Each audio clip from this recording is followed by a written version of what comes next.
Howdy mates, good afternoon. How are we all doing? Here's I think it's a part 4. I honestly forget, just because this day has been so enjoyable. So I finally made it to one of the most sought after locations in Arkansas. This is the Hawksbill Crag, also known as the Whitaker Point. So named because when you look at the actual rock, that is sort of like a bridge almost. It resembles a hawksbill. And that's how it gets its name. It's basically a freestanding rock, just about, but it's still connected to the main rock face. See, the thing is about the Ozarks is many people think, that they're just simple mountains that have like the peak. However, though, that's not necessarily the case. Even though the Ozarks are still mountains, they're considered to be more plateaus. So, for those of you not familiar with the term plateau, it basically refers to a rock body that has a flat top. There's really no other better way to explain it.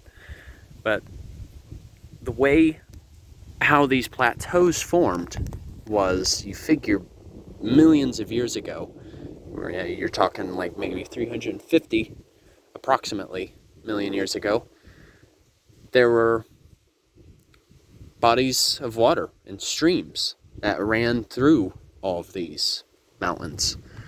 And thus, with that amount of erosion and breakdown, it created a rather smooth surface. But what water tends to do is they tend to downcut. And when I say downcut, you notice how in this valley, for instance, it kind of resembles like a V shape. That's what rivers do. A great example to think of downcutting is the Grand Canyon, right? The Colorado River that runs through.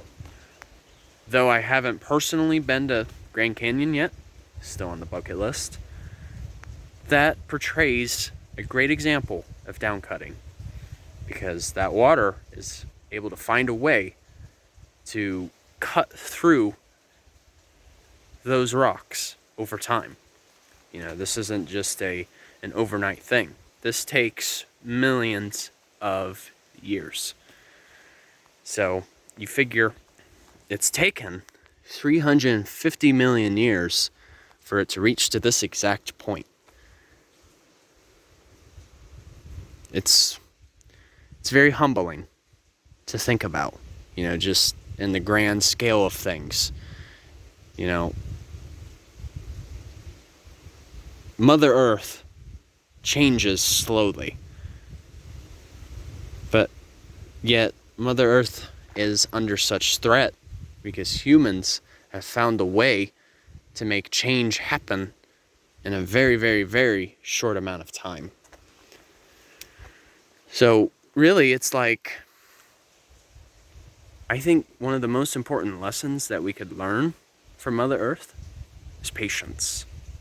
And slow and steady wins the race. Sometimes things take time. But yet, she still accomplished the same mission, to provide a place to live. Even though it's taken hundreds of millions of years. So, patience is a virtue. And by the way, though, if you guys ever do plan to go here, be sure to take a picture of like a hotline, in case if any of you need to contact a ranger station, because this is pretty much in the middle of nowhere. So there's really hardly any guarantee that you will have cellular service, because just look, there is nothing around. But yet at the same time, it was worth it. I literally had to drive up a 5-mile gravel road that pretty much went uphill the entire time. So shout out, cousin Heidi, for letting me help you drive the car up the little mountain so that we could make our way up here. Because we had a lot of hesitation at first, but you know, this is one of our last major hikes.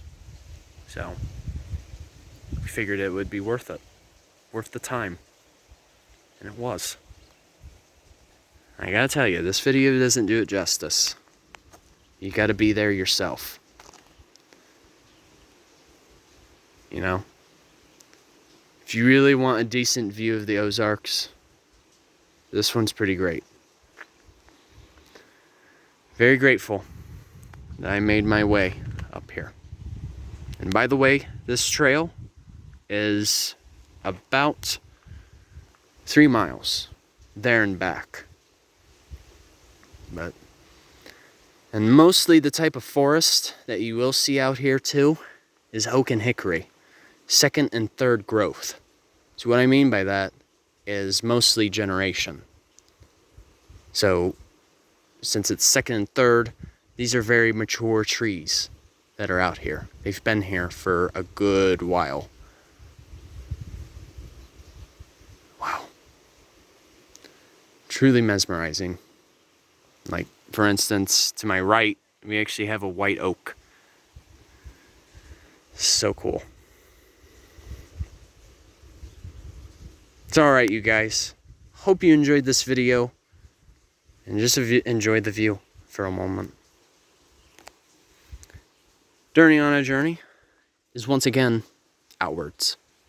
Take care, folks. See ya.